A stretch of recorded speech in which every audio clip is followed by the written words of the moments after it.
Hai, Assalamualaikum. Jumpa lagi KLS Guru Perumahan dan Hartanah di Rezekilah.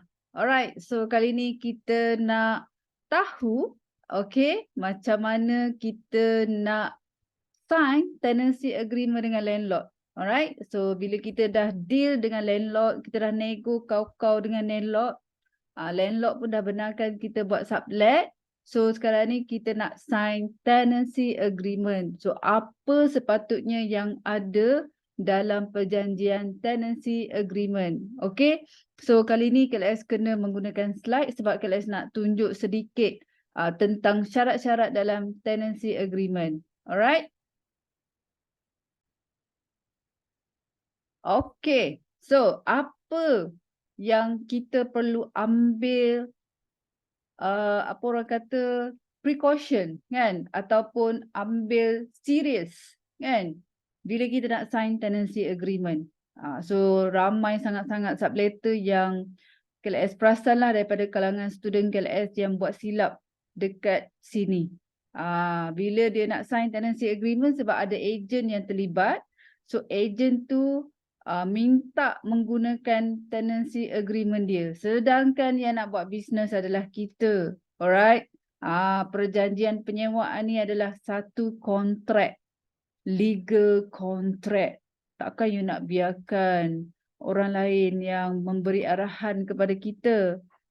Jadi make sure agent guna tenancy agreement kita. Wajib. Wajib. Okay. So kalau dia nak upah ke apa semua, kita kena bayarlah upah dia. Tapi janganlah yang melampau-lampau. Kadang-kadang KLS perasan sekarang ni ejen hartanah ambil upah untuk tenancy agreement. Sewa yang 2,000 tapi minta sampai 700 kan. So terpulanglah cara you nak nego dengan ejen tu. Jangan bertengkar pula dengan ejen tu. Tapi make sure that menggunakan tenancy agreement yang kita dah tahu, kita dah baca, kita dah faham. Okay. So KLS ada tenancy agreement yang memang KLS buat bersama-sama dengan lawyer dan juga kawan-kawan sublet yang lain. Maksudnya kita sentiasa ada orang kata upgrade dalam kita punya tenancy agreement. Orang kata throughout the time kita involve dalam business ni. Alright. So dekat mana ada loop, ada problem, so kita dah improve. Alright. Okay. So bila you dah dapat kebenaran dengan pemilik rumah untuk buat sublet dan dia pun okay nak bagi kita sewa dan dia pun okay untuk bagi fully furnished. Alright. So apa yang kita perlu bayar? So ini adalah deposit. So kita bayar dia 2 bulan rental deposit and kita minta 1 bulan free. Terkejut kan? Minta 1 bulan free. Okay, apa lagi yang kita bayar dia? So kita tak ada utilities deposit. Why? Sebab kita tukarkan terus nama kita untuk elektrik dan air. Elektrik dan air itu memerlukan deposit jugalah bila kita nak tukar nama kan. So tuan rumah dah boleh peace of mind. Kenapa? Kalau kita yang tak bayar bil tu, TNB akan kejar kita saja. So tuan rumah dah selamat lah dekat situ. Alright. And then stamping fees lah. So kalau you ada melibatkan agent, so adalah cost dekat sini. Tapi kalau you tak ada melibatkan agent, so mungkin ini cost-cost yang untuk you pergi buat stamping sahajalah. Alright. Okay.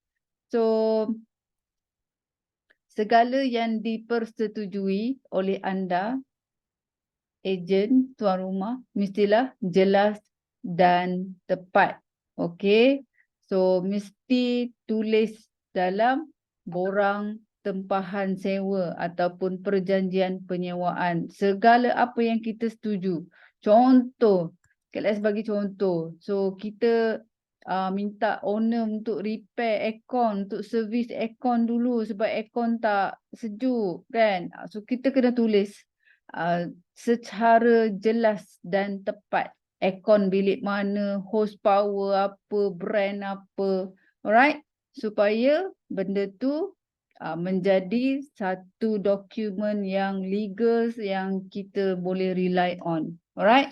So kalau you kena check juga kok dah ada caveat, mana tahu rumah tu dia dah jual kan. So dah ada buyer baru pula caveat. Tapi owner lama masih lagi nak sewakan. So you kena ambil tahu juga benda-benda macam ni supaya kita tak menjadi mangsa. Alright, so make sure that kalau owner ni dia dah jual rumah, minta dia untuk confirmkan balik dengan dia punya buyer, boleh benarkan kita habiskan kontrak ataupun tak. Macam tu. Kalau buyer tu kata, saya nak duduklah rumah tu. So meaning that ini orang kata trigger point yang menunjukkan this is not the unit yang sesuai untuk you buat business. Be careful lah sebab ramai sangat sekarang ni owner yang dah jual tapi masih lagi nak menyewakan sebab dia masih lagi kena bayar installment bank kan. Alright, so perkara penting yang kena bincang. Okey, apa perkara penting yang kena bincang? Maklumat pemilik sebenar mesti valid dan lengkap. Alright, so dah berlaku banyak kali dah di kalangan student KLS deal dengan orang ni tetapi bila check SMP nama orang lain. Rupa-rupanya dia cakap itu kakak dia, itu abang dia lah apa semua. Dia orang ni duduk jauh, memang saya je yang jaga rumah ni apa semua. Yes, betul. Tetapi you kena ingat tak jadi apa-apa dari segi legal you dah salah sebab apa you menyewa rumah yang bukan pemilik. Jadi make sure that nama pemilik mesti ada dalam perjanjian penyewaan, dalam tenancy agreement. Alright? Status keuangan pemilik. So kita tengok dia punya loan payment dia. So kita minta bank statement loan sama ada dia bayar on time ataupun banyak lewat lah, cerulang-ceruluk ada tak bayar lah kan. Alright, so kalau you boleh minta secret lagi bagus sebab kita pun nak tahu, especially kalau pemilik kita tu business owner kan. So kita tak nak nanti bila kita duduk sekejap tiba-tiba rumah tu kena lelong kan. Alright. Okay, so maklumat sewaan telus, terperinci dan capai persetujuan. Alright. Okay. Syarat-syarat dan detail yang serius. Okay. Detail yang serius. Apa maksud detail yang serius dan ketat? Apa maksud dia? Maksudnya apa sahaja perjanjian antara kita dan landlord. Contoh kita nak landlord untuk buat partition kan. So it's very detail. Contohnya partition tu dekat mana, ruang tamu berapa. So nak buat guna apa, semua tu size dia berapa kan. So maksudnya lebih tepat, bukan setakat kita cakap nak buat partition macam tu. Alright, okay. So apa yang perlu diminta kepada owner? Sales and purchase copy page 1 dan signing page. Selalunya page 1 ni adalah page yang ada menunjukkan alamat rumah tu dan nama owner tu kan. And then signing page tu pun sama juga yang menunjukkan owner tu dan sign dia. Alright, IC, copy IC kan. And then bank statement loan jika masih dalam loan lah. Alright, kalau dah bukan dalam loan so kita minta geran. Okay? Never assume, always check. Alright, so kita pergi ke KLS tak akan ceritakan details A to Z, alright. Cuma KLS highlightkan benda yang very very important sebab tenancy agreement sebenarnya is very direct lah. Itu adalah legals yang memang dah ada dalam akta Malaysia kan.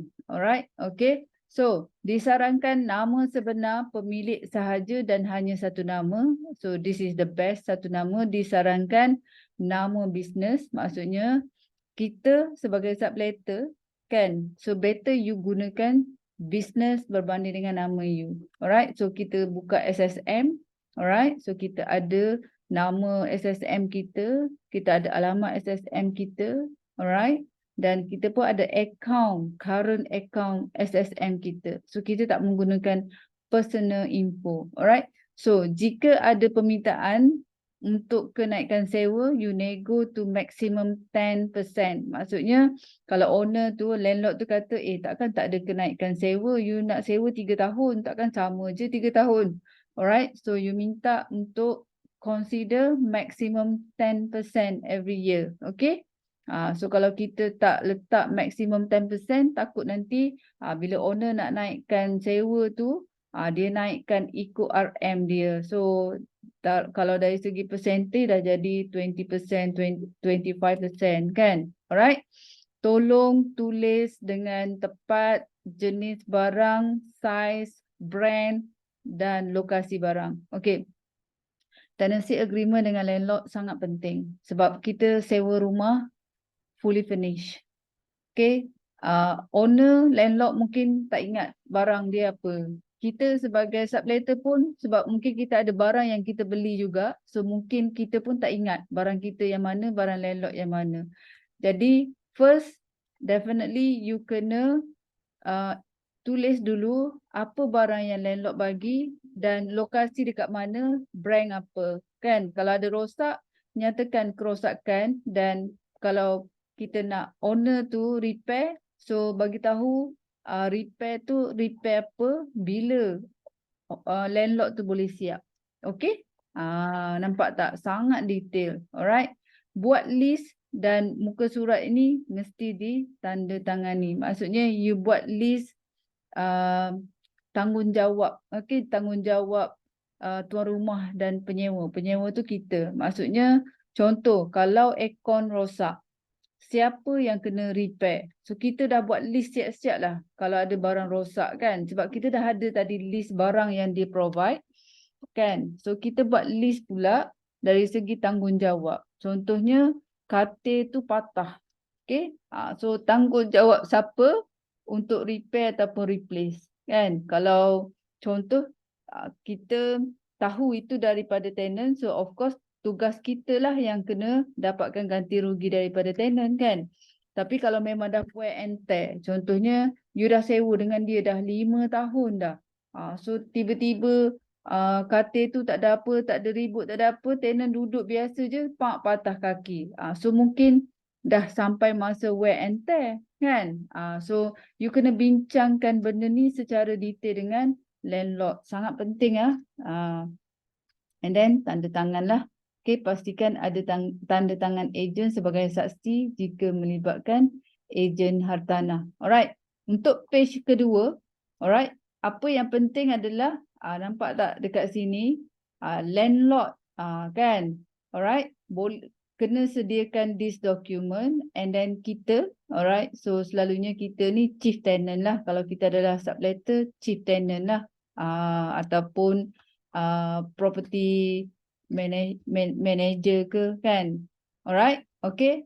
So kita pun kena sediakan dokumen yang diperlukan oleh landlord juga. Tapi dalam tenancy agreement ni dah bagi tahu apa dokumen yang kita perlukan. Alright. Okay.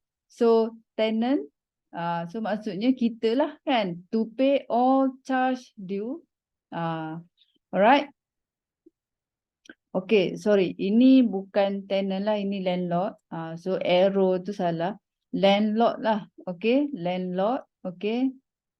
To pay all charge due and incurred in respect of electricity, water and all others utility as supplied to the said premise. Alright. So kalau dia macam ni lah. Okay. Secara rumusan. Okay. Summary. Apa-apa sahaja bil sebelum kita masuk, landlord kena settlekan. Apa-apa sahaja bil selepas kita masuk, kita yang kena settlekan. Macam tu. Alright? Okay, boleh. Alright. Okay, untuk yang ni, page 4 ni, ini nak menerangkan yang landlord tak boleh pergi ke premise dia, rumah dia tu yang kita sewa suka-suka hati dia. Dia kena bagi tahu kita dulu, kita approve dulu dan kita akan bawa dia. Maksudnya kita kena ada bersama. So ini yang dimaksudkan lah. Alright? Okay? So wajib nyatakan semua alteration ataupun reno yang hendak dilakukan. Okey? Contohnya kita nak buat partition. Sama ada landlord yang bayar atau kita sendiri yang kena keluarkan kos, tak kisah. Tapi kena maklumkan dalam tenancy agreement dekat mana, berapa besar dan syarat-syarat dia. Okey? Boleh? Sebab tu penting you baca tenancy agreement betul-betul. Kalau you main ambil je daripada ejen, semua ni mungkin tak ada dalam ejen punya ni sebab dia tak buat sublet, you yang buat sublet kan. Okay, page 6, landlord diminta memberi kebebasan kepada subletter untuk menguruskan rumah selagi bayaran sewa tip-top. Maksudnya kita memang dah good pay master, jadi tuan rumah sepatutnya tak kacau kita lah, macam tu lah. Alright, so untuk page 8 ni, in the event the landlord shall be desirous of selling the said premise, kan, so kalau dia nak menjual rumah tu, so dia kena make sure that pembeli tu ikut kontrak.